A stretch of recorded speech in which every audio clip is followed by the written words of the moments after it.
Bonjour, mon nom c'est Amanda Lafleur. Je viens de la Ville-Plate, dans la paroisse Évangéline, et je suis l'ancienne directrice du programme d'études Cajun à LSU. Et moi, je suis Ryan Langley, je viens de Bailly-Pigeon, dans la paroisse d'Iberville, et je suis maître d'école dans le programme d'immersion française.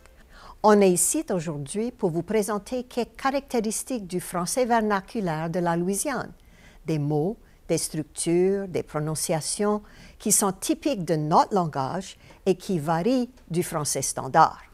Et notre manière de parler nous autres mérite d'avoir sa place dans la salle de classe aussi. Et si on le met en contexte, ça donne aussi une occasion d'illustrer pour nos élèves des phénomènes qui nous aident à mieux comprendre les langues en général. Aujourd'hui, on va entendre la voix de Mme Nina Bellard-Bergeron de la Pointe-Noire dans la paroisse Acadie. C'est grâce à son neveu, Pete Bergeron, annonceur à la radio KRVS pendant bien des années, que ce témoignage existe toujours. Il l'a enregistré en 1983. Là-dedans, on nous parle de ses souvenirs de l'épidémie qui a dévasté notre planète entre 1918 et 1920. Elle le décrit ici tout simplement comme le flou. Allons écouter. Et dans le temps que le flou allait, il y avait un nommé placé Thibaudot. Et il avait une de ses sœurs qui était morte dans le mois d'août. Avant ça. Et il avait pris tous ses enfants, il avait tous les siens et ceux-là là. Et c'était beaucoup triste comment ils étaient malades. Et il n'y avait pas de docteur, pas moyen d'avoir le docteur. Il fallait aller après des médecins et dire quoi tu connaissais et le docteur envoyait sur un à peu près, je sais pas. Mais là, il est venu beaucoup malade, lui. Là, il est mort.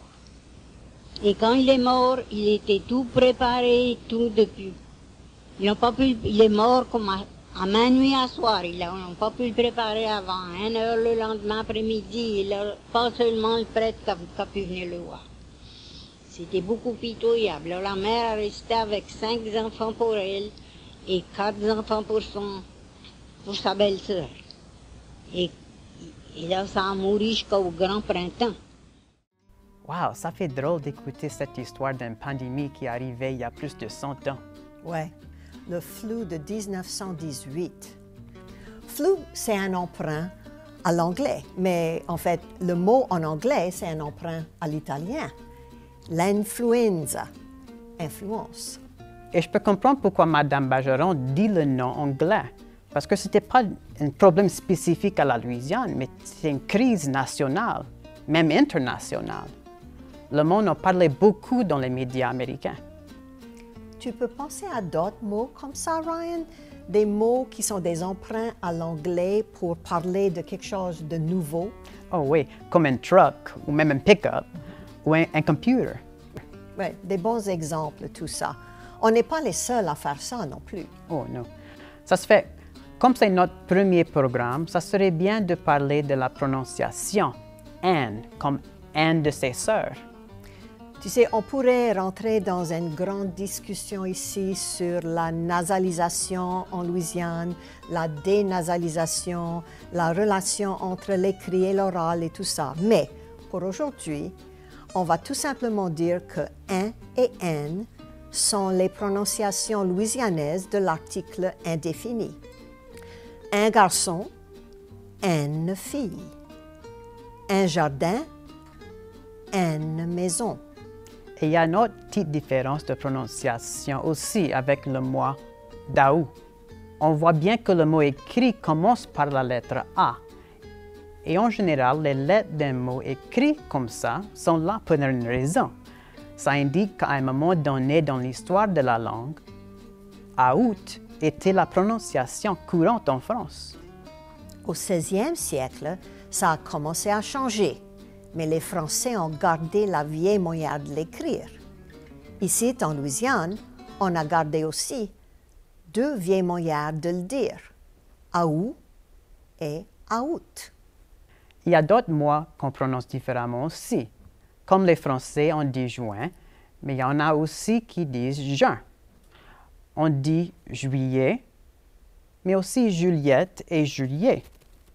Dans l'extrait, Mme Bergeron dit beaucoup malade, beaucoup triste. est beaucoup pitoyable. En France, on sait que ça serait plutôt très malade, très triste ou très pitoyable.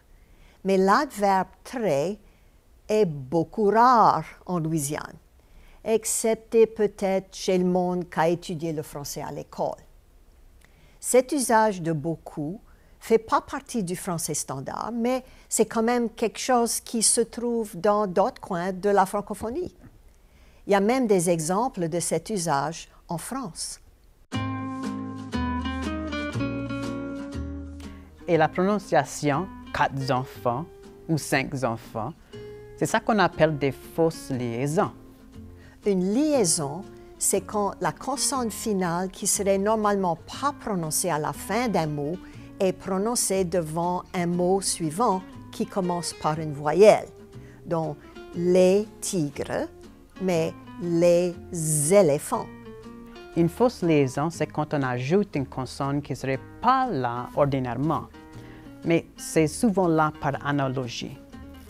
Après tout, c'est comme ça qu'on apprend une langue à la maison, à force d'entendre beaucoup de différents exemples à la maison, de différents usages. Et si on entend les enfants, Des enfants, mes enfants, 2 enfants, 3 enfants 6 enfants. et 10 enfants, Alors, ça serait pas trop bête donc de suivre la règle en disant 4 enfants, 5 enfants, 8 enfants, etc. et c'est ça la fausse liaison.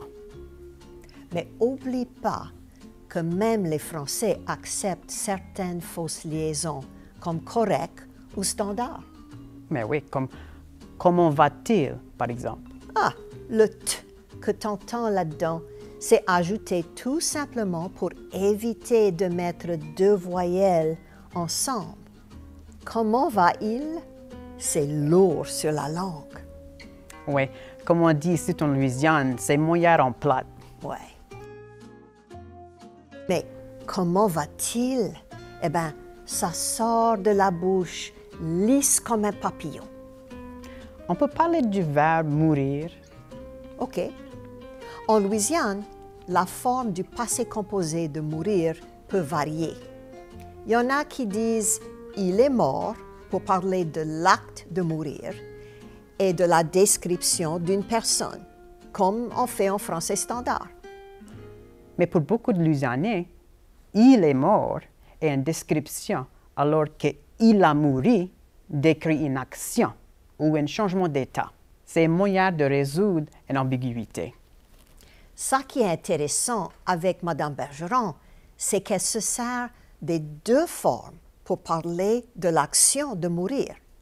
Quand elle parle des individus, c'est le participe passé mort qui est utilisé et l'auxiliaire, c'est le verbe être. Mais plus tard dans son histoire, quand on veut insister sur le grand nombre de mortalités qu'il y a eu, une après l'autre en série, c'est là où elle dit « ça a mouru jusqu'au grand printemps ». Madame Bergeron, c'était vraiment une bonne conteuse de contes. Et elle se sert de 2 formes différentes, 2 outils de son langage pour créer un effet de style qui donne un air dramatique à son histoire.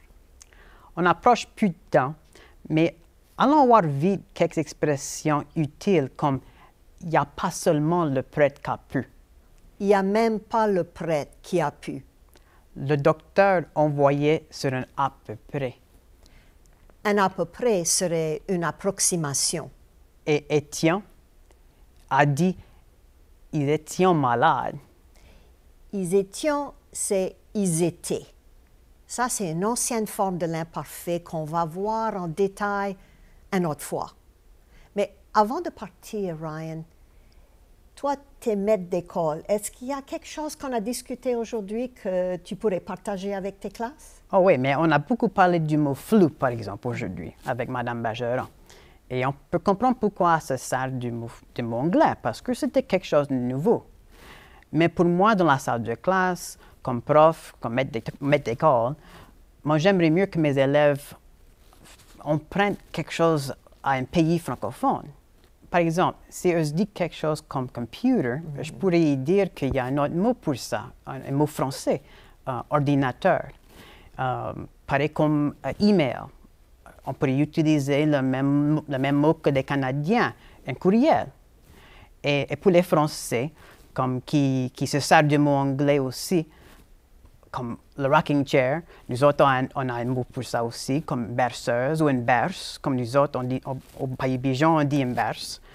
Et aussi le popcorn, le tac-tac. Ouais, mais c'est ça, il pourrait emprunter à nous autres. En plus, tac-tac, j'aime ça, c'est de l'onomatopée. Ah oui. C'est joli. Bon, un grand merci à M. Pete Bergeron d'avoir enregistré cette histoire et de nous avoir donné sa permission pour la partager avec vous autres aujourd'hui. Et un grand merci à vous autres d'avoir regardé ce programme.